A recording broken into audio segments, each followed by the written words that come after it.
Sözüm Bayram Aşkı değerli şairimiz, yazarımız. Ben fəxr edirəm ki, bu şairlə bu günlər buradayam, imza günündəyəm. Çox sağ ol, Təbrik edirəm. sağ ol. Uğurlar arzulayıram. İnşallah gələn vaxtı daha da böyük yüksək yerlərdən səslənib gəlsin. Belə bir ustadımızın yanında olmaq həqiqətən də hər bir gəncə böyük bir nümunədir, bir fəxrdir. Bu günləri Bayram Aşıqının 50 sıransa yanındayamsa mənim üçün həqiqətən də qürurdur. İmkan var. Onu da bildirmək istəyirəm ki, bu yoldaş Zahid müəllim mənim antologiya kitabımda da nəşr olunub.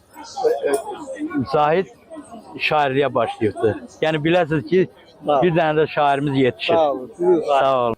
Sizə sual vermək istəyirəm ki, mənim çəkdiyim filmdə, Qaçaqçı Sevcan filmində təbii ki, Bayram Aşığı, sizin oğlunuz məsələ Zahid. Bu barədə nə deyə bilərsiniz? Biz qoy bu filmin sirlərini biz deməyək, amma mənə çox xoşdur ki, Zahidlə biz bir rolda, atabala rolunda gedirik. Bizim fraqmentlər də çıxıbdı, görənlər görüb, görməyənlər də inşallah filmin özündə görərlər. Uğurlar diləyirəm. Çox sağ olun. Təşəkkür edirəm.